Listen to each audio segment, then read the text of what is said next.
Olá, sejam todos bem-vindos para o nosso encontro do Gap Neuroarc. Eu sou a Sandra Sescon, eu sou a coordenadora desse grupo. Eu sou arquiteta e urbanista de formação, eu sou especialista em Feng Shui e eu quero que todos se sintam bem-vindos. Quem está aqui hoje ao vivo e quem vai assistir depois do nosso canal do YouTube. E eu sei que tem gente chegando hoje, então vou falar um pouquinho do nosso Gap Neuroarc, que nasceu da curiosidade, nasceu da união, nasceu da vontade de crescer, de aprender, de compartilhar, de expandir e de abraçar todos que estiverem dispostos a caminhar junto por uma arquitetura com mais amorosidade e com uma vontade de expandir fronteiras, conectando quem está aqui no Brasil, quem está em outros países. E o nosso objetivo do grupo é conectar pessoas para promover o estudo e a pesquisa das neurociências aplicadas à arquitetura de forma voluntária, descomplicada, responsável e prática, através de palestras como a que a gente vai ter hoje, né? Uma palestra bem legal, através também de ações sociais que alguns integrantes do grupo entram em ação e colocam todo o conhecimento do que a gente estuda, do que a gente aprende. Eu queria hoje agradecer a querida Almeida Marina, que fez o convite para a nossa palestrante, e agradecer também a nossa palestrante pela disponibilidade de estar aqui. Vou falar bem rapidinho o currículo da nossa palestrante, que é a Yumi. Depois ela fala sobre ela, né? Mas, enfim, ela é arquiteta e ela não colocou no currículo, mas eu sei que ela é cantora. Ela é especialista em neuroarquitetura pelo IPOG. Ela iniciou os estudos sobre a percepção humana mais ou menos mais de 10 anos atrás, na USP, e fez uma imersão acadêmica na Universidade de Bolonha. Também apaixonada pelas trocas em sala de aula, foi professora convidada em curso do SENAC de Design de Interiores, e ela é fundadora do escritório MY Arquitetura e se dedica ao mestrado em Ciências da Reabilitação pelo HRAC da USP, estudando o tema que ela vai falar hoje para a gente, que é design salutogênico da percepção das pessoas em ambientes de saúde. Então, Marina, gratidão por ter trazido a Yumi. Yumi, seja muito bem-vinda. Se sinta acolhida no nosso grupo e agora a palavra é sua.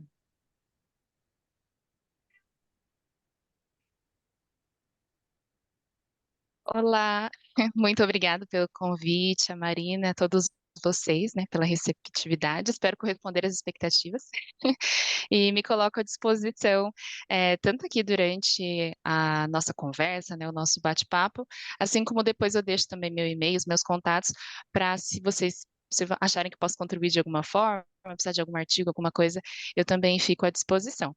Eu vou compartilhar aqui com vocês. Aqui. Tudo certinho? Sim, certinho. Maravilha. Então, hoje a gente vai conversar um pouquinho, né, sobre esse tema, né, que é o design salutogênico, a percepção das pessoas. E hoje a minha proposta, ela é tentar fugir um pouquinho daquilo que a gente vê nos cursos, nada contra, porque eu também fiz e estou sempre me atualizando, mas tentar fazer de uma forma mais leve, né, um bate-papo realmente, que a gente converse não só sobre o que tem que ser feito, o que dizem que tem que ser feito, mas também é refletir realmente, abrir uma conversa, porque acho que o assunto é muito amplo, mas eu espero que nessa 1 hora aqui que a gente vai conversar, 1 hora e meia, que a gente reflita sobre alguns tópicos, né.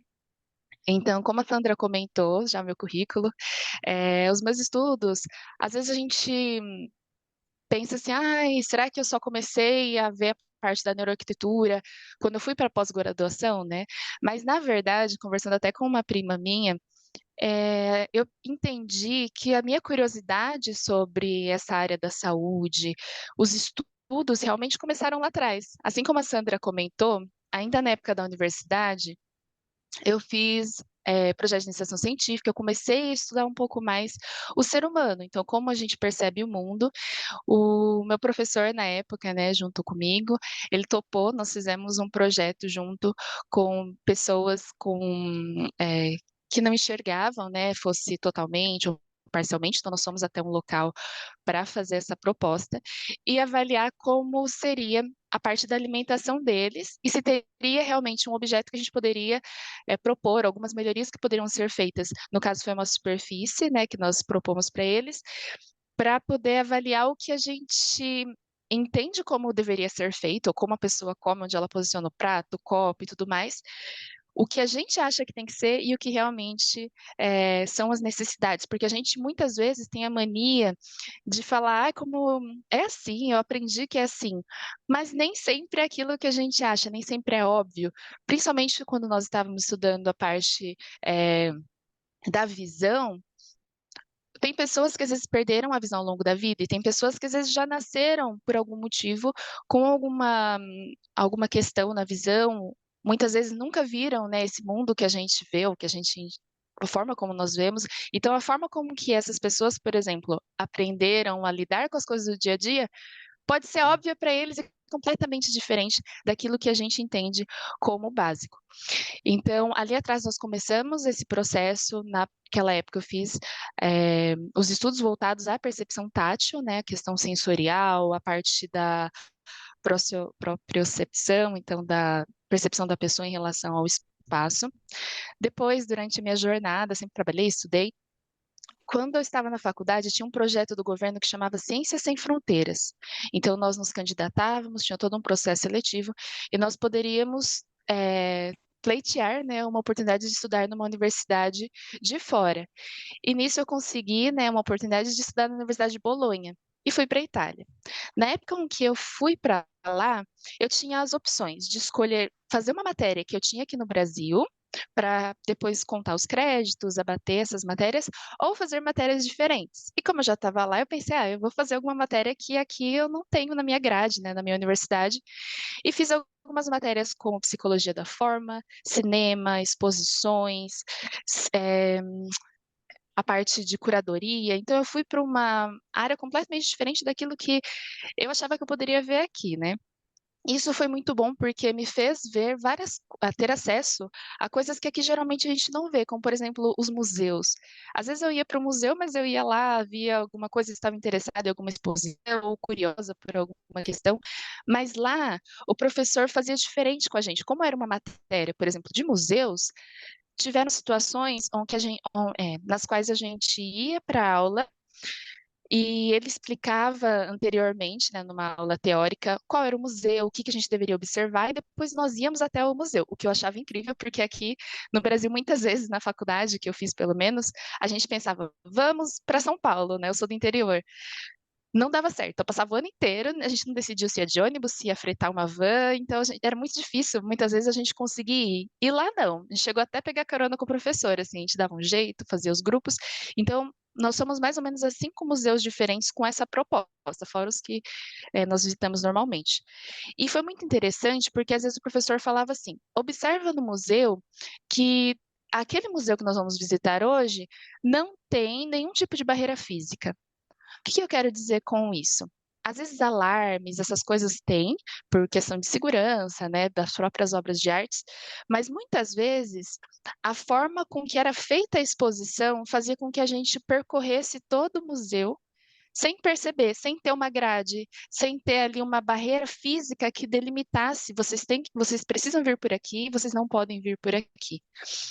Não sei se aqui no grupo, depois comentei no chat, alguém chegou aí naquelas exposições interativas que teve, do Van Gogh, que tiveram algumas exposições onde tinham iluminações e nós tínhamos um tempo para entrar. Eu fui com uma amiga e eu achei muito interessante, porque tinha um percurso, mas depois de passar um pouco essa parte do percurso, nós entrávamos em um ambiente bem grande, onde tinham projetores no teto e tudo mais, e nas paredes eram produzidas, no chão, as obras de arte. O que me chamou a atenção, além da exposição em si, é que nós comprávamos um ingresso por horário, só que não era necessário sair em um tempo específico. Então, no ingresso não falava que você tinha que entrar às 2 e sair às 3. Somente que você agendava seu horário, então você ia às 10, às 11. E quando nós chegamos lá, eu e minha amiga, tinha um monte de gente. Então era uma fila gigante, nós fomos no nosso horário, mesmo assim tinha uma fila gigante antes de nós entrarmos, uma fila gigante depois que nós entramos. E de certa forma, apesar de toda essa liberdade, eu acredito pelo menos, né, que eles devem ter sim feito um cálculo muito grande de quantas pessoas entrariam por hora, porque eles venderam o horário, eles calcularam, né, quantas pessoas caberiam no horário e tudo mais. Apesar de terem muitas pessoas, ainda assim, estava confortável, e a gente ficou ali por um tempo. Tem gente que provavelmente foi mais rápido, tem pessoas que podem ter passado a manhã, o dia ou a tarde inteira lá, mas essa liberdade, esse estudo, né, esse cuidado que tiveram, também é algo para a gente observar, do que às vezes ter aquele controle específico, como eu comentei, da hora de entrar e da hora de sair. Então, em relação ao design da saúde, entrando no nosso tema, eu vi até na palestra do Lori, né, que ele fez com vocês no bate-papo que ele teve, que ele comentava que a parte do estudo da saúde, do design salutogênico, ele não se limita somente ao hospital, aos ambientes assim, mas ele se aplica a qualquer ambiente. Afinal, todo mundo quer se sentir bem, todo mundo quer ter qualidade de vida, a gente quer melhorar, às vezes a gente está ansioso, quer dormir melhor, então nós queremos nos sentir bem. E assim como ele fala também, quanto mais nós entendemos da parte da neurociência, do funcionamento do nosso corpo, da nossa percepção, melhor nós vamos entender as pessoas, e quanto mais a gente entende de pessoas, melhor serão os nossos projetos. Por que que eu já comecei em relação a isso? Pensando nas possibilidades. Vou compartilhar um pouquinho sobre a minha experiência pessoal no meio aqui da conversa, mas eu fiz arquitetura, né, e tudo mais. Só que hoje eu estou no mestrado em ciências de reabilitação no Centrinho, que é o maior centro, né, que a gente tem no Brasil, e eu ouso dizer também no mundo, para tratamento de anomalias craniofaciais, fissuras, labiopalatinas. E eu sou a primeira arquiteta que entrou no mestrado de lá. Eu não falo isso para me achar, assim, nem nada. Mas para entrar lá no processo, eu tive que passar por, além dos critérios como inglês e tudo mais, né, que a gente precisa no mestrado, questão de currículo, eu tive que passar numa prova de habilidades específicas para eles. Então, por exemplo, vou dar um exemplo bem simples. Na prova, eles falam sobre fissura no palato, né, no lábio, e o palato, para mim, era céu da boca. Por quê? Porque eu não estou na área da saúde efetivamente, né? Nós, assim, arquitetos, designers, engenheiros ou apaixonados, né, pela área, não faz parte do nosso vocabulário. Então, por exemplo, para mim é gengiva, para eles era rebordo alveolar. Então eu tive que estudar alguns termos que não faziam parte, né, como a gente muitas vezes, né, que nem a Marina foi fazer um projeto de farmácia, a gente precisa sair da nossa zona de conforto, a gente acaba precisando estudar várias coisas que não estão na nossa rotina. Ou mesmo se a gente pensa numa casa, numa família, as necessidades de cada pessoa, os hobbies de cada pessoa são diferentes. Então a gente acaba precisando sair dessa nossa zona de conforto e entender. Mas apesar da dificuldade, assim, que graças a Deus eu superei, assim, né, mas quando eu entrei lá, eu entendi que era importante, assim como a gente faz o briefing, a gente entende ali o cliente, era importante eu conhecer onde eu estava entrando, até porque eu não quis entrar em qualquer lugar, eu não quis fazer lá o mestrado lá na arquitetura, nada contra, mas assim, a minha proposta era realmente entrar num ambiente de saúde, entrar no centrinho, né, não era em qualquer lugar. E, curiosamente, apesar de eu ter estudado, de eu ter feito todos os critérios, de eu ter preparado meu Lattes, ter montado a súmula lá para fazer a inscrição, lá no fundinho, eu queria muito passar, mas eu não queria roubar a vaga de ninguém da saúde. Não sei se isso vai fazer sentido para vocês, mas às vezes na minha preocupação, assim, né, eu pensava: "Eu quero muito poder contribuir, eu quero aprender, eu quero somar", mas eu acho muito importante que, assim, que entrem as pessoas da saúde. Lá tem dentistas, psicólogos, assistentes sociais, fisioterapeutas, então eu não queria, roubar a vaga de ninguém. Quando veio a lista de aprovados, eh, eu vi que tinham 20 vagas e tinham 20 pessoas, inclusive eu, que tinham atingido o critério, então não roubei a vaga de ninguém, só conquistei a minha. Mas eu ainda sentia, assim, no meu coração, assim, que ao mesmo tempo que eu queria muito, eu sabia o que eu estava fazendo, eu tinha minha meta, eu alcancei meu objetivo, que eu não queria estar ali de uma forma atrapalhando, né, eu não queria estar ali de uma forma ruim. No primeiro dia de aula, nos primeiros dias, quando a gente fez a matrícula, teve um evento na faculdade, e nesse evento, eh, ele foi coordenado, né, pelo Tiago César, que ele é do direito, ele também fez ali mestrado, né, fez também doutorado ali no Centrinho, e ele comentou sobre acessibilidade, dentre vários outros assuntos. Aí enquanto eu estava ouvindo ele conversar, né, ele explicar, eu fiquei pensando: "Quem projeta acessibilidade? Quem que projeta ali ou deveria, assim, pelo menos acompanhar em algum momento da etapa da construção ou da reforma de um ambiente? Não somos nós? Não são os arquitetos, os engenheiros, os designers? Então será que eu estava onde eu não deveria estar? Ou será que eu estava exatamente onde eu deveria estar e mais pessoas, né, mais colegas nossos também deveriam estar ali, ou em outros locais como aquele?" Até para ouvir as necessidades deles, mas também para refletir, pensar no que a gente pode ir além. Às vezes a gente no dia a dia normal, na nossa rotina, né, fazer muito projeto residencial, comercial, corporativo e que a gente continue fazendo, assim, mas, isso mudou a minha forma de ver. Eu até chorei lá no dia, porque eu fiquei muito feliz, porque ali saiu aquele peso que eu tinha colocado nas minhas costas de que eu estava invadindo o local de alguém, e eu me senti realmente, bem-vinda. Agradeço também a minha orientadora, à equipe, né, da pós-graduação, coordenação e tudo mais, por terem me recebido e acreditado na minha proposta também, né, por todo o apoio. E essa foto que eu coloquei é realmente para representar um pouco uma das oportunidades que eu tive ali dentro do mestrado. Nessa foto, nós estávamos junto com 2, eu, o Thiago, né, que é meu colega aqui da foto, e 2 colegas que vieram dos Estados Unidos para a universidade, e a coordenadora pediu para que a gente acompanhasse ali, conversasse para que elas se sentissem recebidas aqui também. E dentre as atividades, a gente assistiu cirurgias. Eu nunca tinha cogitado na minha vida assistir uma cirurgia, mas, assim, foi uma experiência tão importante, porque às vezes é igual a gente fala, a gente estuda e tudo mais, mas é diferente a gente vivenciar ali o espaço, né. Então eu me senti muito grata por poder estar ali, eu quis colocar aqui mais para representar, mas para falar um pouquinho, né, sobre esse cenário, além das aulas e tudo mais, né, que a gente faz no mestrado, mas poder vivenciar realmente as experiências e vivenciar os locais, eh, onde a gente está ali participando, né. Então, no caso, dando sequência, a gente fala muito sobre forma, função, acessibilidade, ergonomia, projetar os ambientes mobiliários e tudo mais, mas eu ouso dizer que isso é o básico. E quando a gente trabalha com ambientes da saúde, claro que a gente tem as normas, as leis, cartilhas e tudo mais, que são importantes sim. Sempre, claro, a gente pode sugerir melhorias e tudo mais, mas são muito importantes porque elas asseguram que ao menos o mínimo em relação à higiene e segurança, para que os procedimentos que ocorram ali dentro sejam atendidos, mas é preciso a gente ir além.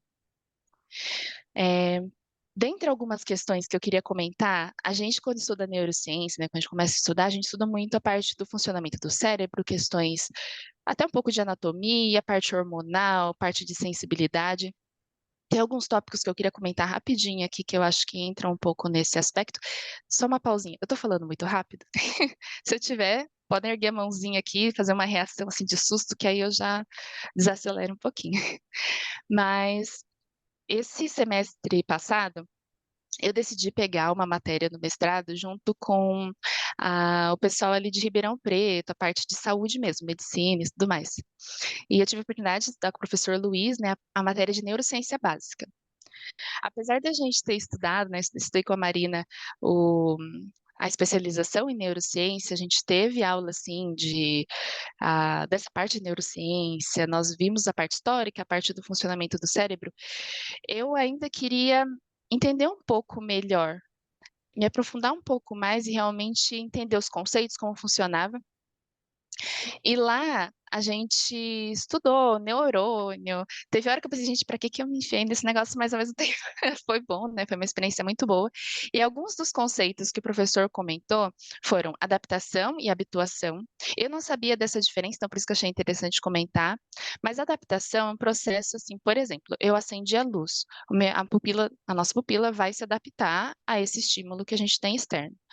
A habituação já é um processo um pouquinho diferente, até marquei aqui para não falar, não ficar confuso, só um momentinho, mas já é um processo um pouquinho diferente, porque a gente tem costume de falar assim: "Ah, eu me adapto a uma determinada situação", né, eu me acostumo, né, com uma determinada situação.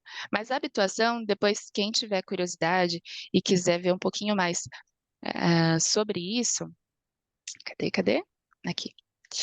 Na parte da habituação, quando a gente tem um estímulo frequente, por exemplo, um barulhinho, aqueles barulhos de ar-condicionado e tudo mais, que ele é repetitivo, ele tem uma frequência ali baixa, que dura pouco, lá dentro do nosso cérebro a gente praticamente silencia ele por algum tempo. Eu trouxe mais esses conceitos, mas eu acredito que muitos de vocês já ouviram ou já falaram sobre esses processos que a gente tem de abstrair algumas informações, mas eu só queria comentar dessa diferença, porque quando vocês forem pesquisar, se colocar habituação, aparecem artigos muito interessantes também em relação a isso. Na parte de sensibilidade dos nossos sentidos, a forma como a gente percebe o mundo, eu queria comentar uma outra coisa também, que é a parte da competição de modalidades. O que seria isso? O nosso cérebro, a gente está aqui, por exemplo, eu estou aqui agora na sala, né? Nós estamos o tempo todo recebendo estímulos externos. Então, a gente está aqui recebendo estímulos. Eu estou aqui perto, tem uma rua, então às vezes passa um carro. Então, a gente está o tempo todo recebendo estímulos. E esses estímulos, eles competem entre si a nossa atenção. Dentre essa competição de atenções, existem alguns, por exemplo, se der um barulho muito alto, que eles são mais intensos, que eles vão chamar mais a nossa atenção. Cabe uma ressalva principalmente aos processos de dor, porque a dor ela tem várias funções no nosso corpo, um deles é o de alerta, né, da gente realmente ver que tem uma coisa errada, e não ficar ali, né, por exemplo, se a gente coloca a mão na panela quente, a gente não vai pensar: "Ai, minha mão encostou na panela", não, a gente já vai um instinto, né, um reflexo será tirar a mão da panela. Então a dor ela tem ali um senso de urgência nessa parte sensorial. E por que que eu quis comentar desses tópicos? Porque quando a gente pensa na parte da saúde, a gente fala de todas essas coisas que a gente comentou, mas a gente fala muito também sobre a dor, de certa forma. Durante a nossa vida é muito dinâmica. Às vezes até o nosso dia é muito dinâmico, né, a gente tem uma programação durante o dia, igual eu falei, eu estava ali, né: "Ai, vou colocar a internet", no final a internet não funcionou, então às vezes a gente precisa correr, se adaptar, o nosso dia muda, às vezes dá uma dor de cabeça, come uma coisa que não faz bem, dá uma dor de barriga, então nossa vida ela é muito dinâmica, principalmente ao longo de toda ela, então nossas necessidades, elas vão mudar ao longo da vida. E no caso da saúde, né, da arquitetura, do design para a saúde, é importante a gente entender também essas diferenças. Por quê? As necessidades, por exemplo, começou o ano agora 2024, eu quero fazer uma dieta, quero começar a academia, quero fazer uma limpeza, clarear meus dentes. Se eu coloco uma meta desse tipo, vocês concordam comigo que se eu for no consultório do dentista ou no consultório do nutricionista para fazer uma consulta para alguma melhoria, como clarear o dente, montar meu plano de dieta, fui tirar a carta, preciso ir lá fazer o exame oftalmológico para ver se eu tenho que usar óculos, não tenho, para poder pegar a minha carteira, renovar a minha carteira. Vocês concordam que a gente está teoricamente bem? No sentido que a gente vai lá, a gente marca um horário, não estou passando mal, pode ser que por coincidência a gente tenha alguma questão, mas podemos presumir, né, considerar que quando a gente vai fazer esses procedimentos, a gente está bem. Então, assim, quando a gente chega ali no consultório, na clínica, no hospital, é uma situação. Agora, estou com uma cólica renal, com uma dor de dente de canal, me machuquei naquela panela que eu me queimei. Vocês concordam que a hora que eu vou chegar é completamente diferente? Os nossos sentidos já estão estimulados por alguma forma, pela dor, por alguma situação que está acontecendo com a gente. O nosso psicológico, o tempo que às vezes eu me programei para ir lá numa consulta nutricionista, montar minha dieta, é completamente diferente do que se eu tô com uma dor de cólica renal e eu não vejo a hora de me atender para eu melhorar essa dor. É completamente diferente. Eu estou dando esse exemplo simples, mas mais para falar que a gente precisa olhar com cuidado para as necessidades. Então, quando a gente fala em forma, função, é o básico. Pensando na necessidade, eh, a gente ali na ANF e tudo mais, depois eu vou comentar um pouquinho mais, mas a gente fez alguns trabalhos junto com a minha orientadora, né, que é a professora Cidinha, que ela é dentista também, a Marina Ott, que também é arquiteta. Nós fizemos algumas pesquisas em relação a ambientes de consultório odontológico, especialmente o odontopediátrico. Mas, mesmo um consultório odontológico, como eu comentei, quando a pessoa chega ali para fazer um clareamento e quando ela chega ali para fazer um canal, o senso dela de percepção vai ser completamente diferente. Então, o mesmo ambiente, assim como é no residencial, nos outros, ele pode sim ter necessidades diferentes. E principalmente quando a gente pensa no caso de um ambiente de um hospital, de uma clínica, que vai atender muito mais do que uma família de 4, 5 pessoas.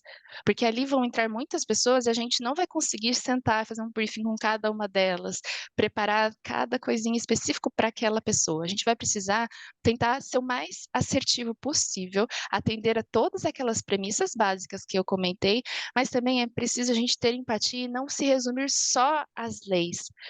As leis que eu digo, normas e tudo mais, mas pensar na vida, porque a gente projeta os cenários da vida. A gente não está projetando porque eu não que eu não ache bonito ou acho feio, mas eu não falo assim: "Ah, eu vou colocar aqui um extintor porque eu acho bonito". Não, eu vou colocar extintor porque é um item de segurança, eu vou colocar ele na altura adequada para ninguém bater nele. Então a gente pensar na vida que vai realmente, usar aquele espaço. Então eu coloquei aqui prevenção e correção, mais para eu lembrar de comentar com vocês sobre, essas diferenças, né, das necessidades quando a gente está fazendo uma prevenção e uma correção. E muitas vezes eu me coloco até nessa situação, a gente costuma fazer mais correção do que prevenção. Às vezes a gente faz um check-up e tudo mais, mas geralmente a gente vai mais no médico e tudo mais quando a gente não está bem. Então a gente já entra mais naquela situação de urgência que eu comentei. E o que que é o além, né, o que que vai além? Eu vou trazer mais alguns exemplos para vocês, mas é um ponto que eu já queria acender as luzinhas todas aqui. Quando a gente fala de neurociência, neuroarquitetura, neurodesign, às vezes o nome muda, daqui a um tempo pode ser que surjam outros termos para definir o assunto, ou nossa área junte com mais áreas ainda, mas a parte de psicologia ambiental, os estudos, eles vêm há bastante tempo, mas tomem bastante cuidado porque como neurociência está em alta, neuromarketing, neurodesign, a gente acha muitas pessoas em muitos lugares falando verdades, todo mundo vira especialista, todo mundo sabe de tudo, então busquem sempre ir atrás. A pessoa falou que tem, um artigo, leiam o artigo, porque às vezes o artigo cita aquela situação, mas não da forma como a pessoa colocou. Então, quando a gente pensa na área de aplicar alguma coisa, ou a gente vender um conceito, ou realmente propor algo para o nosso cliente que vai demandar ali um investimento, ou no caso de um hospital que vai impactar na vida de muitas pessoas, tenham muito cuidado em conferir as coisas que vocês vão falar, as coisas que vocês vão passar, se embasem. Isso também é importante, até para uma segurança profissional nossa. Não é a Yumi falando, não é a Sandra, não é a Vânia, não é a Karina, não é a Marina, não é que a gente tirou da nossa cabeça. Se a norma tal falou para usar daquela forma, se chegar daqui a um tempo ela mudar, mas o nosso projeto era anterior, é uma segurança até profissional para a gente mostrar o porquê que a gente colocou aquilo. E não simplesmente eu gosto, eu acho.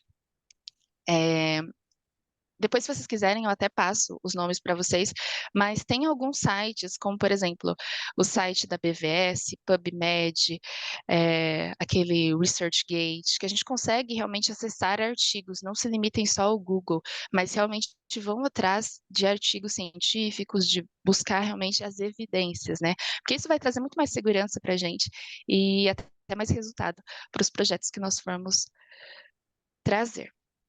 Alguns outros exemplos que eu queria comentar, assim como a Sandra, né, a Marina já colocaram na apresentação anterior, nós tivemos a alegria, né, de poder participar com o pôster na ANFA e no presencial, né. Agradeço a CAPES, agradeço a USP também, porque ajudaram a gente ir até lá, né, o programa de pós-graduação ali do Centrinho. E lá no evento, nós falamos um pouco sobre a diferença de clínicas público e privado. No caso ali era um consultório, né, odontopediátrico, e nós fizemos ali um comparativo entre, por exemplo, na clínica pública, o que que nós observamos? Que as normas estavam atendidas, era um ambiente bem iluminado, era fácil de limpeza, tudo mais, tinha todos os objetos que tinham que ter ali dentro, pelo menos pensando assim de uma forma geral. Porém, tem alguns pontos que seriam: a norma estava atendida, mas basicamente se limitava à norma. Então aquele consultório odontopediátrico era um espaço branco, depois eu posso até mostrar se vocês quiserem entrar no site, né, ver na ANFA também o nosso pôster completo. Era uma sala branca bem iluminada, mas para você entrar pensando que é consultório odontopediátrico, a recepção ali do posto de atendimento era a mesma do que uma pessoa que está com covid. Então a pessoa foi ali porque ela não está doente. Lembra que eu comentei de quando a gente está com dor e quando preventivo e corretivo? Teoricamente ela não está doente, ou ela está com uma dor de dente, mas ela não está com uma doença mais séria, contagiosa e tudo mais. Mas ela vai entrar na mesma recepção, onde tem gente que está com outras situações. E essa mesma sala branca, ela é usada para todo mundo. Ela é usada para criança, para adulto, para qualquer público. Então ela é bem genérica, digamos assim. Atende, atende, é ótimo que tem, estava reformada, maravilha. Mas a reflexão está em que no público, muitas vezes, a gente acaba ficando limitado. Eh, e eu ouso dizer que quando a gente vai para um processo de projeto e tudo mais, a gente depende, claro, de quem vai aprovar esse projeto, o orçamento, mas eu ouso dizer que se eu preciso de 10 latas de tinta para pintar aquelas salas ali, precisa ser tudo branco? Eu vou comprar as latas de tinta da mesma forma. As cores das coisas, dos objetos, precisam ser todas iguais? A janela precisa ser aquela com uma grade, ai desculpa, tá passando moto. Precisa ser aquela com uma grade que parece que eu tô confinado no espaço? Eu preciso colocar ela lá em cima onde eu não enxergo nada, ou eu posso colocar numa altura mais baixa, que a hora que a pessoa entra na sala, eu vejo a janela e eu não já olho ali para aquela máquina, né, para aquele procedimento que eu vou fazer. Então, assim, as escolhas que a gente fala, às vezes com o mesmo orçamento que a gente tem, as escolhas que nós fazemos dos espaços podem ter certeza que elas vão fazer diferença na vida de todo mundo que vai usar aquele espaço. Então, esse é um cuidado que eu acho importante a gente comentar, principalmente quando a gente estava falando ali do público-privado, se a gente está projetando para o público. Para um investimento que, assim, aquela sala que eu comentei tinha sido recém-reformada, mas quando ela foi construída, fazia quantos anos que ela não tinha sido reformada? Daqui a quantos anos ela será reformada de novo? Então é um investimento a longo prazo, tanto do dinheiro público e tudo mais, quanto é uma coisa que não é legal ficar mexendo toda hora. Não que se eles puderem, claro, que eles melhorem sempre e tudo mais, mas a gente tem uma responsabilidade, ao meu ver, ainda maior quando a gente está trabalhando com esses tipos de locais. No privado, o profissional, a pessoa que está investindo, investidor, ele tem um poder financeiro diferente. Ele pode pegar, fazer patrocínio, fazer propaganda de uma loja, ele pode investir todo o dinheiro dele ali, colocar purpurina se ele quiser, porque ele não tem essa limitação que a gente tem na licitação de orçamento e tudo mais. Mas é justo, ou seja, é o ideal que só quem tem condição financeira, o dinheiro para investir, tenha uma qualidade no espaço que ela está?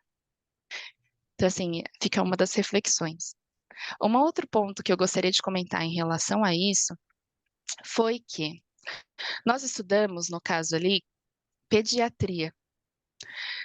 As crianças, elas estão em fase de aprendizado, para elas o que a gente fica um ano hoje em dia, mudou do dia para a noite, um dia não está andando, outro dia está andando, um dia não sabe falar uma palavra, no outro dia está falando. Então, assim, o processo de aprendizado dela é completamente diferente, elas têm uma plasticidade muito maior, né, que elas estão em fase de crescimento, mas ao mesmo tempo, vocês concordam que Se eu falo assim: "Eu vou ao dentista fazer uma limpeza, tenho que chegar meia hora antes, vou ficar lá", pode ser que ele tenha marcado 3 pessoas no meu horário, eu vou esperar, porque eu preciso fazer a limpeza, vou ficar lá no procedimento, vai ter a maquininha que vai fazer barulho, mas tudo bem, vou tirar sangue, vai doer, mas tudo bem, preciso fazer exame. Então nós temos uma racionalização, um controle nosso maior, nosso muito maior do que de uma criança. A criança, a percepção de tempo dela é completamente diferente. Às vezes, se o médico atrasar, às vezes a criança não queria nem estar ali, quem dirá ficar esperando um tempo gigante para ser atendido. Ou aquele barulho todo que tem a maquininha, os cheiros, porque às vezes tem produtos que têm cheiro, não tem muito como fugir. Mas assim, será que a gente não consegue tornar a experiência dessas crianças, no caso do exemplo, melhor? Um outro ponto que eu gostaria de comentar também, para abrir mais uma reflexão aqui, é em relação aos acompanhantes. Por que que eu estou falando isso sobre os acompanhantes? Ah, vocês concordam que quando alguém está doente, da nossa família, algum amigo, a gente também fica preocupado? Se a gente gosta da pessoa, né, às vezes a gente não que a gente deseja o mal de ninguém, né, mas às vezes a gente não se importa tanto, mas geralmente, se o filho está doente, vocês concordam que os pais, os cuidadores vão estar preocupados com aquela criança? Que se o pai está com cólica renal, já não é legal, mas se a criança está com uma dor, se ela é um neném que ela não consegue nem explicar o que ela está sentindo, toda a família que está ali acompanhando, quem levou ela, também vai estar fora daquele normal dela, ela não vai estar completamente bem.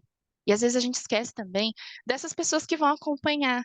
A criança vai estar lá, tem o bercinho para ela ficar. Onde o pai vai ficar? Ah, e o pai tem que ficar ali do lado, de pé. Não tem lugar para ficar, tem uma grande lotação. Então a gente também observar esses acompanhantes que vão estar ali junto com essas pessoas. No caso ali do meu mestrado, por exemplo, eh, a gente está estudando, né, um ambiente de para crianças, e o foco da pesquisa será os acompanhantes. Então a gente vai ver o que seria ali importante para os acompanhantes.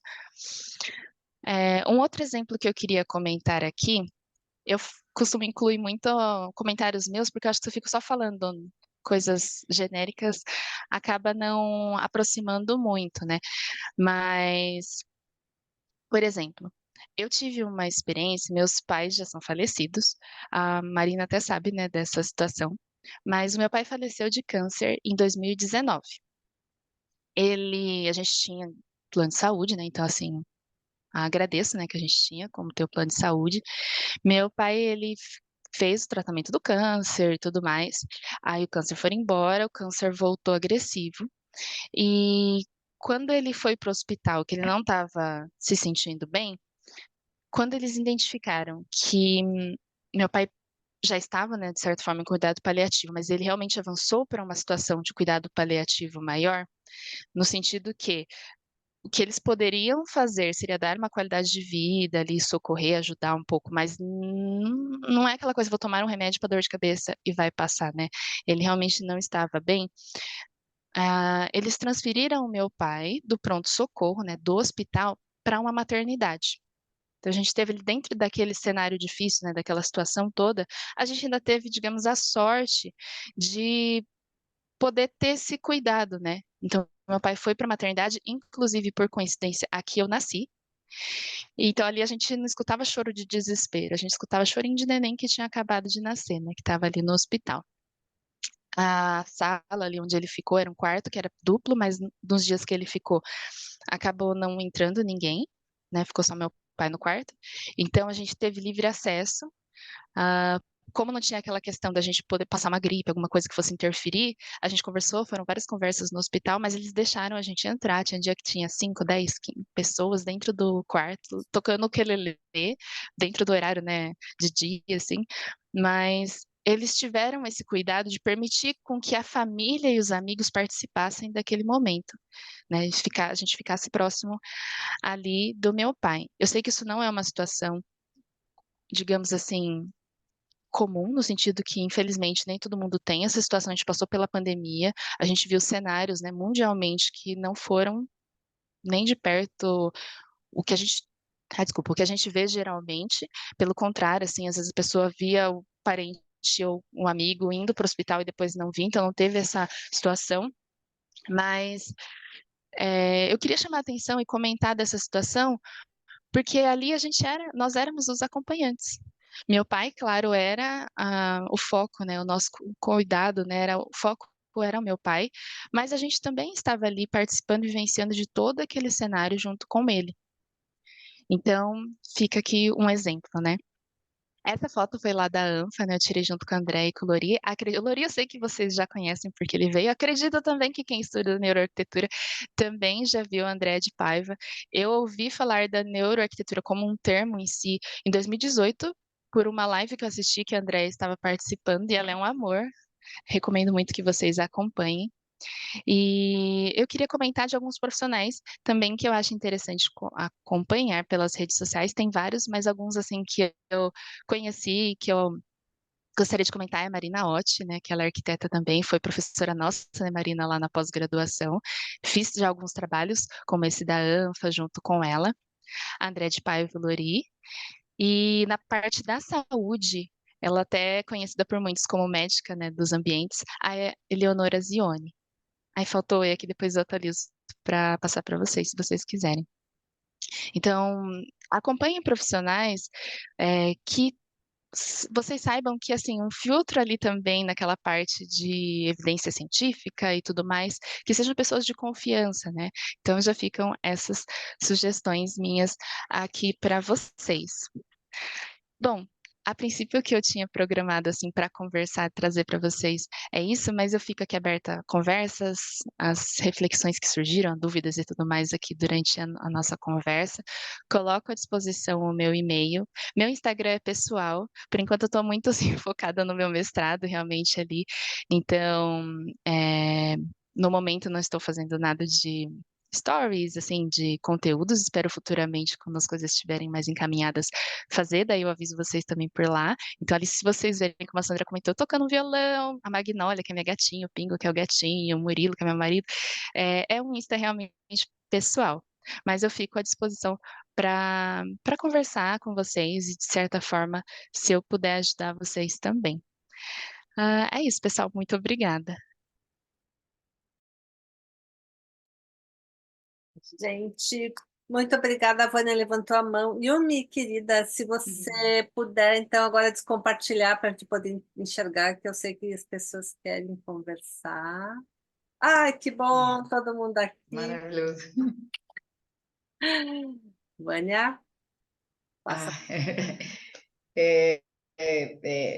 Foi maravilhoso, assim, ouvindo tu falar assim, vejo cada dia mais que eu estou trilhando o caminho certo, assim, em busca disso. Tudo que tu comentou agora falou é o que eu acredito, principalmente para a área de saúde. E poder levar, assim, hoje nós como profissionais, né? E o que eu sempre comento no nosso grupo, com essa mudança nossa de olhar, com essa quebra de paradigma, né? Em relação a toda a questão de arquitetura de interiores, o bem-estar, a saúde, de poder levar. Ainda me sinto nadando contra a maré sozinha, né? Com um olhar assim voltado para isso, mas o que faz a gente seguir é ter profissional assim como tu acabando de falar tudo isso, assim eu me ver dentro disso e acreditar principalmente nessa questão de cuidado, cuidador, que isso é essencial, né? Que é quando essa área de saúde eu sempre comento que a gente não vai a um hospital, uma clínica a passeio, né? A gente sempre, né, vai por uma necessidade, por mais que seja algo simples ou que não esteja uma prevenção, mas sempre nos causa aquela tensão, né? Quando se fala em saúde, quando se fala em ir a um hospital, quando se fala.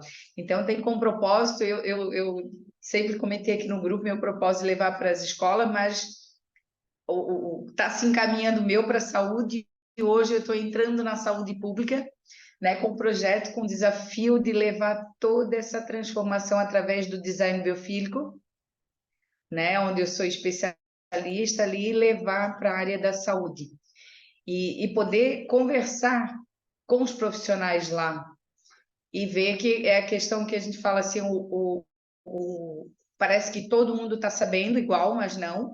Quando a gente encontra os profissionais, conversa com os médicos, diretores, fiz várias reuniões, poder apresentar, poder levar para eles as evidências científicas, tudo que tu falou agora, assim, me vejo, né, falando ali com eles e eles, assim, como se eu estivesse falando assim, sabe? Algo muito novo, aquela coisa assim, e eu trabalho muito com associações, né? De trazer isso muito para a nossa vida diária, né? Que não seja algo inatingível. Não, são coisas que a gente pode transformar, coisas, pensando nisso tudo, no ser humano, quando ele está no ambiente, vai ser um ambiente muito desafiador, que é a UPA, que é a unidade de pronto atendimento, que é a recepção da UPA e a sala de espera, que eu acho que é algo assim tão importante quando tu fala a questão da sala de espera, né?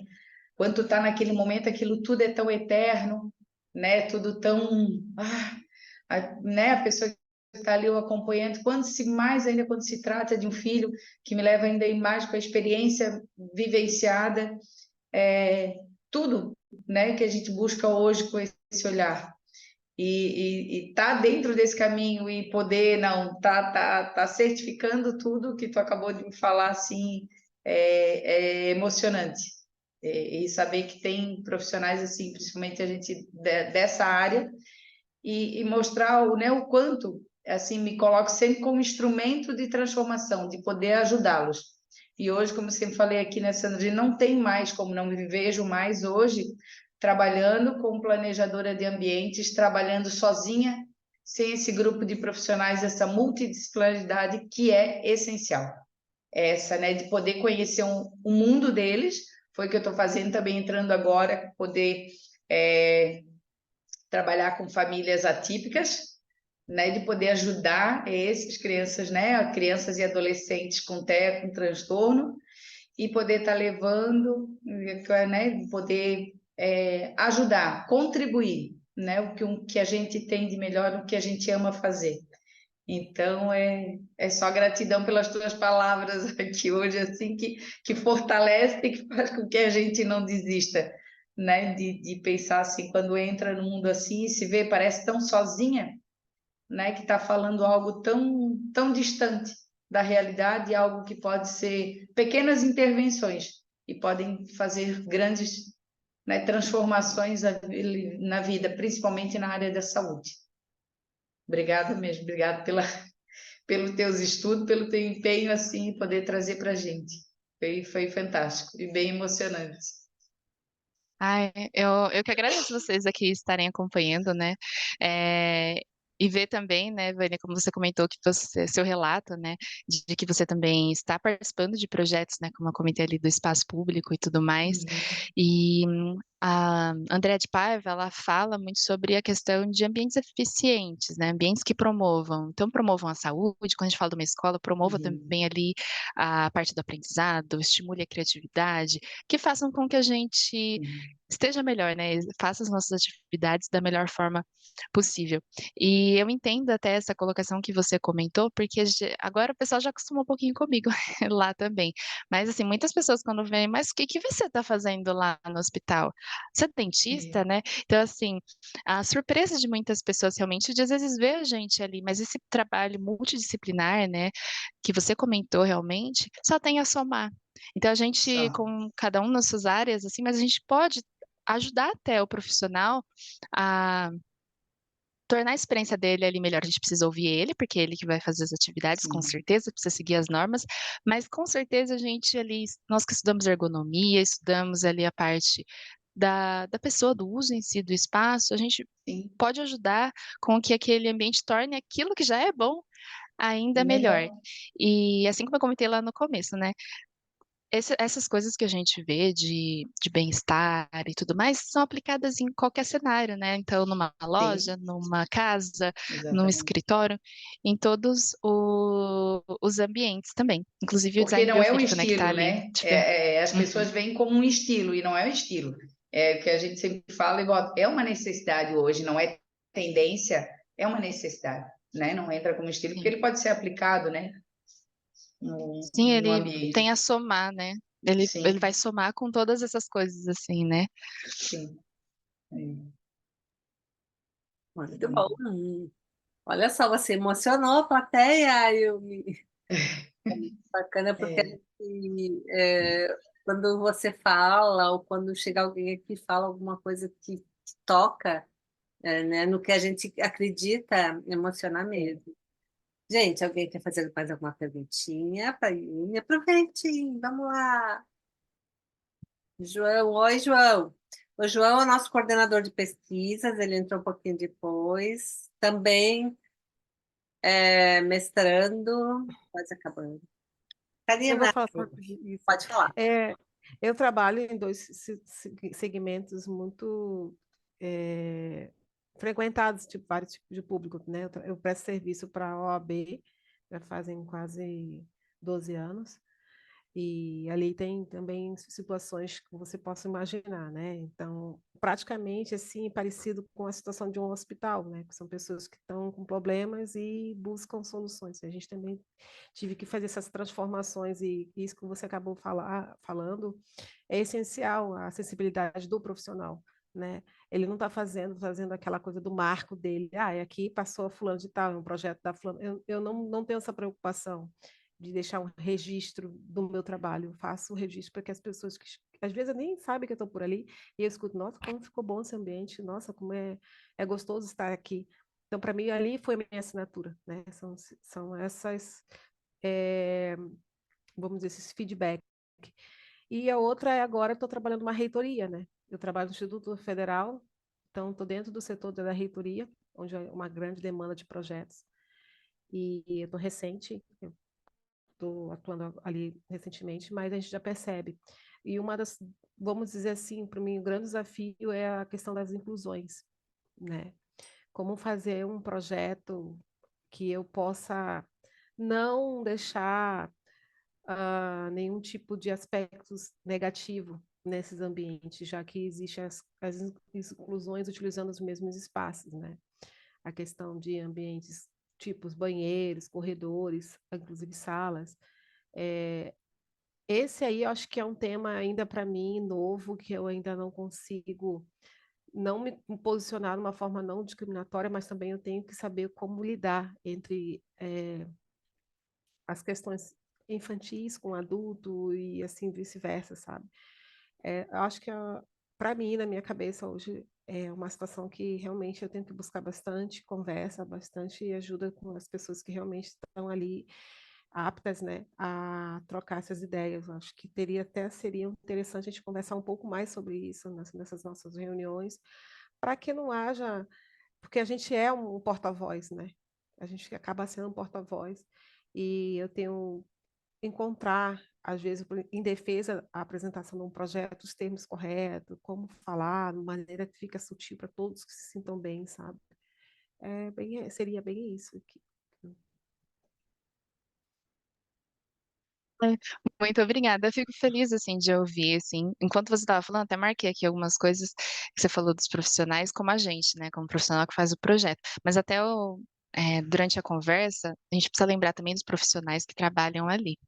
Porque se a gente já se incomoda de ficar 1 hora naquela recepção, com aquela cor, com a luz, com tudo mais, que não é desconfortável, imagina a pessoa que trabalha ali, precisa ficar o dia inteiro ali, né? Então, às vezes a gente fica por alguns minutos, mas os profissionais que trabalham ali, além de serem ouvidos e muitas vezes serem as pessoas que a gente consegue fazer o briefing, uma vez nós fomos fazer um projeto, eu não posso falar os detalhes porque senão dá para saber, né? Mas assim, era de reforma. E somente as pessoas que trabalham, às vezes não necessariamente o cliente, porque às vezes o cliente é investidor, ou ele é um cargo muito alto ali dentro daquela corporação, mas se vocês conversarem com as pessoas, por exemplo, só sabe, às vezes você vai num dia de sol, só sabe onde dá goteira ou onde não tem cobertura quem está ali todo dia. Pergunta para a pessoa que está ali fazendo a manutenção se tá tudo certo. Se tem uma parte que enche de água, porque às vezes na teoria tem tudo ali, a gente está vendo uma cobertura, mas se está funcionando ou não, só quem está ali todo dia que vai saber. E às vezes acontecem situações, eu vou colocando os exemplos, né, que eu comentei, mas teve uma vez que eu estava com uma dor no abdômen E eu lembro que eu fui para o hospital, né, com meu marido, na época meu namorado, meu noivo. Meu irmão até foi depois com a minha cunhada encontrar a gente. A hora que eu cheguei na recepção lá do UPA, tinha um monte de gente. Tinha gente passando mal, vomitando, assim, né? Era o pronto-socorro, né? E que eu olhava e pensava, gente, esse pessoal tá muito mais grave do que eu. Vou ficar aqui o dia inteiro.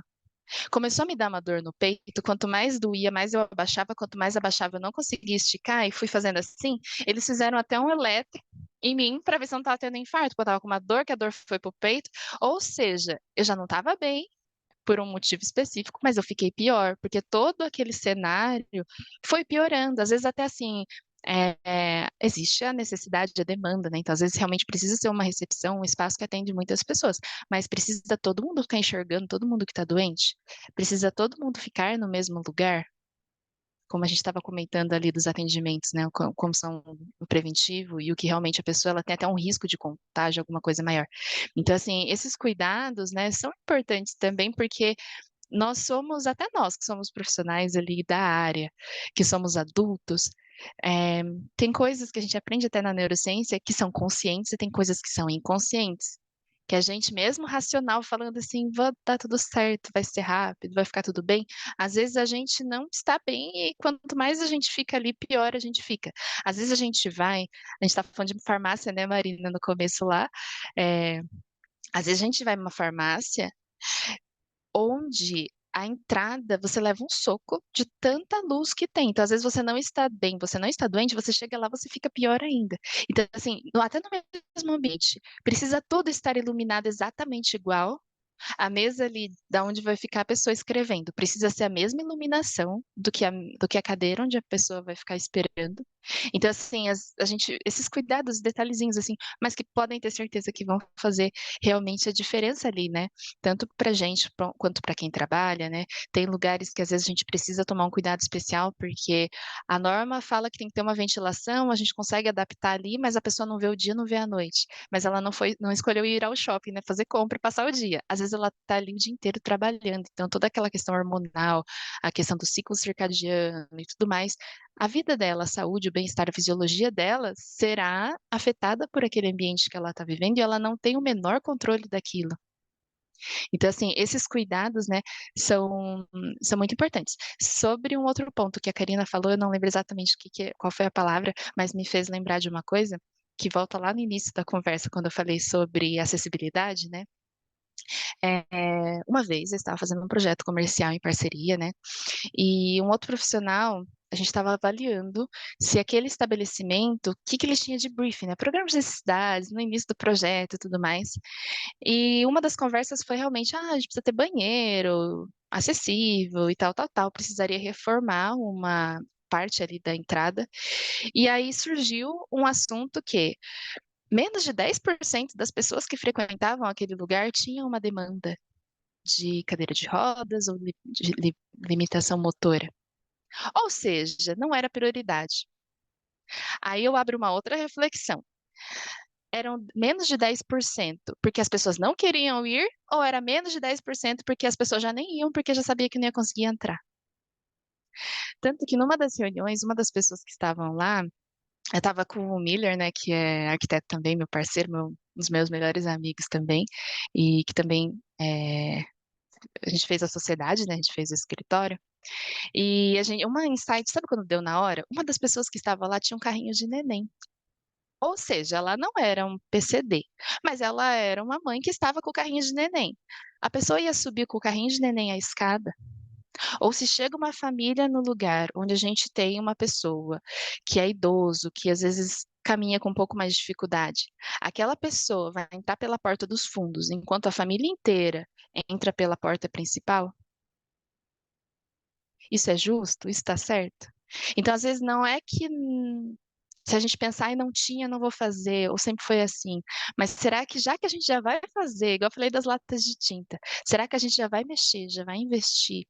Por mais que não estava lá no briefing, não veio no escopo da licitação, será que a gente não pode ali, como profissional, tomar um cuidado de pelo menos sugerir? Porque daí se a pessoa fala assim, não vou colocar essa entrada, a pessoa vai entrar pelos fundos. O dia que o cliente reclamar que não conseguiu entrar ou aparecer uma review negativa ali no Google, no Reclame Aqui, lá na frente, se isso acontecer, não tô gorando ninguém não, mas assim, a pessoa foi a escolha dela, do investidor e tudo mais, ou até no projeto de vocês colocaram lá que a norma pedia tal coisa, se a pessoa não fizer, colocar o piso errado, não atender, a parte de vocês está feita. Então, assim, essas são algumas coisas. Aqui a gente vai conversando, vão surgindo mais assuntos. Fico à disposição se alguém quiser me chamar depois para conversar ou até para outros bate-papos. Mas fica essa reflexão para a gente mesmo, sabe? Eu acho que o nosso serviço ele é desafiador muitas vezes, porque ele é muito amplo, mas ao mesmo tempo é um desafio legal, assim, né? Que a gente se anima, né, de fazer. A gente tem uma vida muito dinâmica, né? Cada projeto é um projeto e tudo mais. É isso, acho que foram as anotações que eu lembrei aqui do que a Karina estava falando. Maravilha, vi que a Marina levantou a mão, Marina. Depois eu quero comentar o que a Paula falou ali. Depois. Marina? Oi, bom, primeiro agradecer, né, dessa menina maravilhosa, né, que vocês vão aprender a conhecer ela, que ela é uma doçura em pessoa. Eu poderia falar o dia inteiro da Yumi, dia inteiro, em todos os sentidos. Então, eu agradeço muito, muito, muito, em nome do grupo, de você ter aceitado, né, que ela é diferenciada mesmo, né, ela sempre... A Josiane está aí também, eu estava aí, a Josiane acho que não está mais, mas ela estava, que ela foi nossa colega na neuroarquitetura também. E ela sabe, né? A gente estudou juntas e a gente sabe o tanto quanto a Yumi faz a diferença nesse planeta. Então, tenho duas coisas para colocar, já pegando o gancho da Yumi. Hoje de manhã eu fiquei muito feliz numa reunião que eu estava fazendo com uma menina do Mato Grosso do Sul, onde eu faço várias perguntas, tem um manual para seguir, é de uma rede XYZ, e eu pergunto para ela, uma roda de conversa, senão elas ficam pesquisando no Google o que eu mais gosto e depois elas respondem o que eu gosto. Aí uma das perguntas que eu fiz, ela vendia importados, porque ela faz divisa com o Paraguai, né? Importados, dermo, esmalteria e make, né? Ela falou, Marina, vendo demais isso. Eu falei, opa, essa menina vende uma... Aí no final perguntei, você quer um, dois, três, quantos armários controlados você quer? Meio, ela falou. Sabes por quê? Porque ela vende bem-estar. As outras pessoas vendem dor e ela vende bem-estar. É isso que faz a diferença, mesmo sendo numa farmácia. Uma farmácia, porque que ela vende demasiadamente bem todas as coisas que proporcionam bem-estar. Ela gosta, ela definiu um cliente como isso e ela não gosta de vender dor. E ela atende todo mundo bem. E na cidade dela, depois ela me mandou várias coisas, né? Na cidade dela tem poucas pessoas doentes porque ela faz a diferença. Bem, uma cidade bem pequenininha, lá bem pertinho da divisa do Paraguai, e a menina fazendo a diferença. E ela me mostrou todo o relatório de venda dela anual, assim, que para destacar mais ainda, estou fazendo a reforma dela. Comecei a fazer a reforma dela. Aí eu estava super feliz, né? Daí eu fiz uma licitação e eu ganhei essa licitação. Só que o projeto é um outro arquiteto que fez, tá? Então, eu vou cuidar mais do produto, do design do produto e da licitação. E aí, eu olhei assim, aquele banheiro, pelo amor de Deus, né? 65 centímetros, duas portas do banheiro. Daí eu perguntei para ele, nossa, você vai reformar, não vamos... Tá errado, tem alguma coisa de errado, né? Sabe o que ele respondeu? Vocês não vão acreditar. Não Olha como precisa que a pessoa PCD. põe na posição na câmera. Não precisa PCD. A gente não quer, a gente vai reformar o banheiro, vai ficar lindinho internamente. A entrada será para poucos. Eu saí da reunião chorando, de verdade. Eu fiquei muito triste com isso. Eu sei que isso vai passar, mas não está passando ainda. Já faz umas 4 horas e não está passando isso, porque é bem complicado. Então, o projeto está lindíssimo, realmente, gente. Mas assim, ó, é plástico. É totalmente plástico. Porque não tem nada, nada, nada que proporcione o bem-estar de alguém nesse projeto. E são profissionais que são nossos colegas. É isso.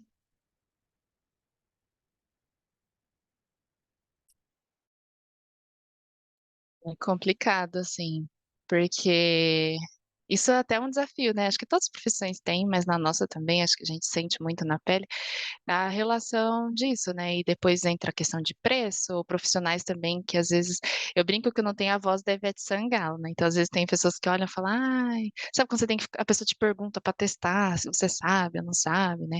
E às vezes chega uma pessoa lá que é pomposa, enfim, e a pessoa os outros acabam achando que a pessoa sabe mais, né? Ou ela acaba conseguindo, igual a Marina comentou, né? Às vezes a pessoa vai aprovar, ela quis daquele jeito, ela vai dar o ok final, né? É, mas essa é uma questão complicada, assim. Por isso que eu comentei agora há pouco, sobre a gente fazer a nossa parte, registrar, deixar tudo ali certinho. E, infelizmente, tem coisas que não vão depender só de nós, né? Então, essa multidisciplinaridade, essa união dos profissionais, ela é necessária, ela é importante, mas muitas vezes ela vai também ser ali um desafio que a gente vai enfrentar, né? E às vezes a pessoa ela sabe que uma coisa é melhor, mas ela não quer gastar aquele dinheiro, ou o gosto pessoal dela vai interferir mais do que o que realmente vai fazer bem para todo mundo, ou o que seria o ideal que tivesse ali, né? Uma outra coisa que você estava comentando, Marina, que me fez lembrar, é sobre a questão do vendedor que você falou, né? Tem um colega que eu acompanho bastante o trabalho dele. Ele não é arquiteto, ele é designer, mas ele trabalha com a parte de branding, né? Criação de marcas e tudo mais. Já teve, quando eu dava aula ali mais frequente no Senac, ele já foi convidado, ele somou muito ali nos dias que ele foi, que ele falava um pouco sobre isso, né? Ninguém quer falar assim, eu vou gastar meu dinheiro nas férias. Não, a gente quer passear, a gente quer comer bem, a gente quer viajar. Tanto que as propagandas da viagem não é só o nome, assim, você vai para a praia. Não, vai ter uma foto bonita, vai vender realmente a experiência, né? O desejo da, de vivenciar tudo aquilo, né? Ele até, o Kelvin, né, que eu comentei, ele, na pandemia, ele virou sócio do avô dele. Depois, talvez alguém até conheça, eles chamam Senhores Bacanas. O avô dele vendia cana e tudo mais.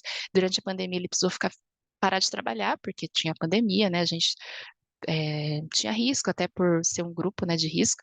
E para trazer até mais dignidade, valorizar a história e a vida do avô dele, ele virou sócio, criou, refez toda a marca do dos avós. Agora eles são até TikTokers, eles têm Instagram, foram até no evento, né?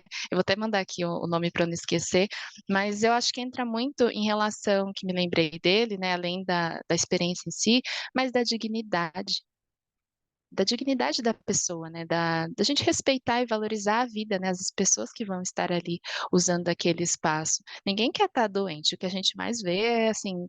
Tem esquinas e esquinas que tem farmácia em todas as esquinas, né? Então, cada vez mais as pessoas estão ansiosas, as pessoas estão ficando sobrecarregadas, a gente tem que dar conta de tudo. Então, assim, ali vai entrando aquela bola de neve que vocês sabem também, né? Já ficando ansioso. Deixa eu mandar aqui. Depois, se vocês procurem, se quem quiser, né, o perfil, a história deles, que é muito bacana, né? Tanto do Kelvin quanto dos avós dele também. Marina, tem alguma coisa que você perguntou que eu não respondi? Não, né? Não. Ah, não, só concluindo que tem um livro que eu coloquei no chat, Se Disney Administrasse Seu Hospital, 9,5 que mudaria. Ele é fantástico, gente. Foi o professor Glauco que indicou. Quem fez neuro, eu acho que conhece ele. Eu não tive a honra dele ser meu professor, mas eu acompanho muito ele. O Glauco, esse livro é fantástico. Ele não se reporta a fazer hospitais, e sim a como a gente vê o mundo e talvez entender melhor as pessoas e transformar o que a gente puder. Que nem a Yumi falou, ela não tem a voz da Ivete Sangalo, sim, mas ela tem uma outra voz. Tem coisa que a gente não vai poder mudar, que foi o que aconteceu comigo hoje à tarde, no início da tarde. Infelizmente, eu não vou poder mudar, e não é falta de dinheiro. O profissional que pegou isso para fazer, ele respondeu bem ainda no final, foi bem assim, você vai cuidar do mobiliário ou você vai cuidar da obra? Tipo assim, ó, fica quieta porque, né, acabou, o assunto acabou. Então, foi bem grosso. Mas esse livro, ele é fantástico, gente. Ele é um livro fácil de ler. Eu tô lendo, eu não acabei de ler ele, mas eu acho que deixa a nossa vida mais leve. Ele é um norte para o nosso caminho, para nossa vida. Vou até procurar, Marina. A Sandra, acho que ia comentar, né, Sandra, da Paula. Eu estava olhando aqui que ela falou da somatização. Fica à vontade, Paula, se você quiser conversar, né, fazer sua contribuição também. Foi bem na hora que você foi para o hospital e aí você ficou mais doente e se sentindo mais mal do que antes, né, Paulo? O que eu estava dizendo é que, às vezes, dependendo do ambiente, ele faz as pessoas somatizarem, imaginando algo que seja pior do que realmente é, né? E aí a gente entra meio que num ciclo, assim, de que nem aconteceu com você. Você não estava sentindo bem, mas aí começou a vir outras coisas, que nem era sintoma, nem era doença, e muitos ambientes têm isso, né? De proporcionar essa somatização, quando isso também acontece claramente com a maioria das pessoas, porque a maioria das pessoas, elas não se conhecem, então elas não conseguem perceber o que está acontecendo com elas. Porque se a gente se conhece, você fala, ok, eu estou nervosa porque eu não gosto de ver sangue, ou eu estou nervosa porque eu não gosto de tal coisa, e você vai se autorregular, você consegue, respira, faz lá sua meditação, e ok, mas a maioria das pessoas não tem esse autoconhecimento, então o ambiente ele acaba influenciando muito forte, né? Quando você entra, por exemplo, você perguntar para uma pessoa, qual lugar que você mais gosta?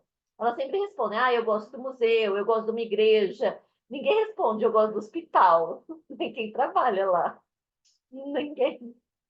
Então é muito disso, né? De como esse ambiente vai chegar na gente e fazer você realmente somatizar certas emoções e sentir, e às vezes fica doente, né? Sim, e igual a gente estava falando naquela hora, né? Mesmo a gente tendo essa noção, e às vezes a gente tentando se controlar, vão ter muitas coisas que vão fugir do nosso controle, né? Às vezes um estímulo, um barulho, um cheiro, um susto que a gente toma, né? Então, assim, existem as diferenças, né? Tem pessoas que falam que é 1%, outras que falam 5%, mas independente do percentual que a gente tem controle, é muito pequeno perto da quantidade de estímulos e reações que o nosso corpo acaba tendo, né? Então, assim, é, essa interferência, né, é muito grande, como a Paula comentou, do ambiente em si, na gente, né? Tem profissionais, assim, que até falam, né, é, que a gente está sendo o tempo todo estimulado, seja positivamente ou negativamente. A gente chega agora na época do BBB, né? Várias pessoas também falam sobre a casa do Big Brother. Então, assim, algum estímulo vai ter. Então, vamos tentar, né, ter uma quantidade maior, ou pelo menos tentar trazer essa balança para o lado mais positivo, né? Do que do negativo. Isso, fica junto com a mão, Josane, pode falar. Oi, tudo bom? Então, oi, Yumi, tudo bom? Então, só completando o que a Yumi falou, eu estou entregando o centro-dia para idosos. E é engraçado porque o centro-dia não são idosos que precisam estar numa casa de repouso. São idosos que precisam passar o dia com a ajuda de alguém que fique olhando. E olha, foi um desafio fazer um centro-dia, porque nesse centro-dia não tinha verde, por exemplo. E daí eu sugeri para o proprietário fazer uma pintura no muro, enfim, tentei dar vida em tudo. Hoje, até eu recebi esses dias, ele está fazendo diferença lá em Curitiba, justamente por causa da humanização. Tá? Então, é só um complemento. E esse é o nosso desafio, né? Porque as pessoas com a questão de falta de conhecimento tornam-se sempre no mesmo e entra com isso, né, Josiane? Que o desafio é grande, levar essa humanização para o ambiente. Essas duas coisas que eu sonho. Primeira é acabar com esse barulho no consultório deitado do aparelhinho, né? Que isso aterroriza, que é difícil, se evolui em tanta coisa, como é que eles não me evoluem nesse barulho? E a gente fica na sala de espera. E o outro é o corredor, né, de emergência, né? Quando todo mundo que às vezes conversa, está no hospital, teve a experiência de emergência, aquele só o que fica na imagem, aquele corredor, teto branco e aquela luz, aquilo fica eterno. Eu preciso de cirurgia com 7 anos, para mim isso é aterrorizante. Que eu penso, será que, né, de trazer essa transformação em relação ao teto, né, o forno do hospital, do que possa, aquela iluminação, toda a vida padrão, que aquilo é a imagem que fica eterna para quem passa numa emergência. O corredor ali parece que tu estás entrando para, né? Num evento que nós fomos no congresso, né, recentemente, quer dizer, no ano passado, né, que a gente acabou de virar o ano, mas eles estavam falando sobre a sedação de criança. E eles, lá no hospital, né, que foi no Sobrapar, lá em Campinas, eles viram um profissional, né, viu um artigo sobre cheirinhos para colocar na máscara. Então, na hora que ia sedar a criança escolhia o cheirinho que ela ia sentir antes, ia ser praticamente o último que ela ia sentir. Então, ali a gente já está trabalhando com uma experiência de uma forma muito bacana. E às vezes era só um cheirinho, mas a lembrança que essa criança terá, ainda mais no caso ali, a gente estava falando sobre um tratamento de fissuras, onde a criança muitas vezes começa ainda no período gestacional, a família descobre, essa criança, dependendo a situação, o acometimento, né? Ela vai passar por muitos procedimentos durante a vida, ou muitas cirurgias até durante a vida. Então, quais lembranças que essa criança vai levar? Né? Vai ser daquele corredor, do frio, né? Do cheiro? Então, entra muito nisso que a Vânia comentou também, né? São todos os nossos desafios. Até o ano passado, não, em 2021, tive um desafio que caiu com... Tem uma instituição aqui em Itajaí, onde eu moro, em Santa Catarina, que é a Casa Biel, e ela atende as famílias, crianças no tratamento com câncer, de 0 a 15 anos. Então, desde o diagnóstico. E poder proporcionar, levar dentro, né, com um grupo de profissionais, levar dentro da neuroarquitetura, né, e o design biofísico, de poder proporcionar a questão de momentos, são, né, é o que a família toda passa, que eles pelo menos seja leve esse momento, né, seja de memórias boas, a gente sabe da dificuldade, sabe, né, do grau ali com as crianças, que a gente até as próprias crianças já tem um outro olhar, que é bem diferente do adulto, né, em relação, e elas poderem estar nessa casa com auxílio e poder ter todo esse ambiente que é a palavra-chave, conceito, até quando foi desenvolvido o projeto, do acolhimento e ter esse feedback hoje das famílias que elas se sentem em casa, né? É um momento que elas passam difícil na vida, né? Elas precisam, mas que seja memórias boas, né? Nesse período que elas estão ali, no período de tratamento. Então, é bem desafiador e assim e poder ouvir esse feedback é gratificante, saber que, né, o nosso papel como profissional conseguir transformar isso. Bom, Quando você estava falando, Vânia, eu pensei um pouco também sobre isso, no sentido que quando eu falei de vida, né, de experiência ao longo da nossa conversa, até agora há pouco sobre questão de dignidade, existem, como eu comentei do meu pai, situações onde a gente realmente vai ali, vai fazer um tratamento, vai voltar para casa, né, que é o que a gente espera, e existem situações onde a gente vai tratar o que precisa ser tratado, né? Eu ouvi falar uma vez sobre um livro, mas eu ainda está na minha lista, mas eu ainda não li, que fala sobre, acho que é A Morte é um Dia que Vale a Pena Ser Vivido. Já Acho li, que fantástico. esse eu Já ainda li. não vi, É um mas olhar, juntando o que você falou com o que a Josiane tinha falado também sobre a parte da, da geriatria em si, né? E no caso das crianças também que ficam internadas, é a gente celebrar a vida. Às vezes a gente não sabe se aquele tratamento vai durar um mês, um ano, ou até a questão da terceira idade, se a gente vai estar naquela condição por 10, 20, 50 anos. Tem pessoas que acham que já iam partir com 40 e estão fazendo 100 e estão ali ainda. Então vão passar mais da metade da vida sem dignidade, né, sem condições legais assim de vida. E eu ouso dizer também que assim a medicina tem evoluído. Então, se a gente observar a média de expectativa de vida, a população está envelhecendo, a gente está vivendo muito mais do que às vezes nossos avós, bisavós viviam. Então, a gente tende a viver mais tempo nessas situações, com que qualidade de vida, né? Como que estarão, como que nós estaremos, né? Antigamente, as pessoas tinham muito até preconceito de casa de repouso, no sentido assim, era como se a pessoa fosse lá para terminar a vida dela. Mas, eh, assim como a Josi estava comentando das atividades, né? Na época da faculdade, quando eu voltei do Ciências Sem Fronteiras, eu queria devolver para a sociedade alguma coisa por ter tido um investimento, né? Porque eu fui para um programa público, né? Então, quando eu voltei, eu fui ser professora voluntária. Eu comecei como assistente de um outro professor do curso de italiano. O pessoal achava uma graça a japonesa, né, Yumi Tanabe, dando curso de italiano. Mas eu fui super bem recebida pelos meus alunos, né? E era a terceira idade, era na UAT, Universidade Aberta, a terceira idade ali na USC, que hoje é Unisagrado. E eu achava incrível, porque lá eles faziam várias atividades para passar o tempo, para viver a vida.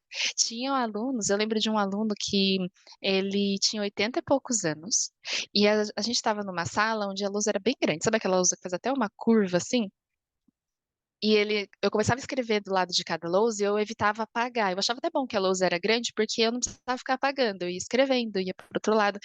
Eu começava a aula de um lado da lousa, ele estava sentado daquele lado. Quando eu passava para o outro lado da lousa, ele pegava as coisinhas dele e ele mudava para o outro lado da sala para enxergar melhor o que eu estava marcando na lousa. Mas eu fui lá para tentar contribuir de alguma forma com eles, né? Porque eu queria devolver, igual eu falei, do italiano, né?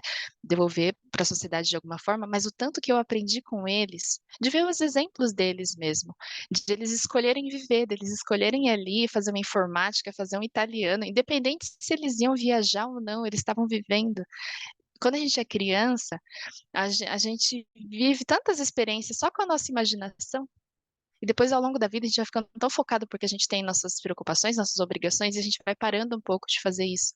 Mas quem que disse que até o dia 4 de fevereiro daquele ano específico a gente tinha que parar de usar nossa criatividade, não só no sentido profissional, né, como é a nossa área, mas de realmente aproveitar, né, os momentos da vida. E isso vai fazendo com que cada vez mais, entra um pouco no que a gente estava falando ali com a Paula de somatização, mas vai só incentivando, né, as questões de depressão, de ansiedade, né, de tudo mais, porque a gente vai tentando preencher todas as lacunas ali do nosso tempo e passando aquela percepção de que a gente tem que ser útil o tempo todo. E quando a gente chega, principalmente ali no caso da terceira idade, que a gente já ou se aposentou ou já não trabalha mais por algum motivo, aquele senso de inutilidade vai virando um fardo muito grande. Então, assim, essa questão da dignidade, ela é muito importante. Se deixar, eu vou falando, gente. Mas é isso, assim, agradeço muito por todas as trocas aqui. É, muito Ai, bom. maravilha. Então, antes que todo mundo saia, porque Vamos ter a gente já está aqui Aqui a gente também gosta de conversar, se deixar, né, Sandra? para quem puder abrir a câmera para a gente tirar uma fotinho, depois eu vou pegar quem sair e vou colocar junto, vou fazer uma montagem, tá? Então, quem puder abrir, aí eu vou tirar uma foto bem linda, todo mundo assim poderoso.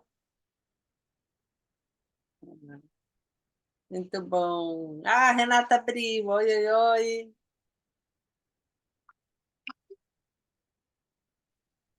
Show!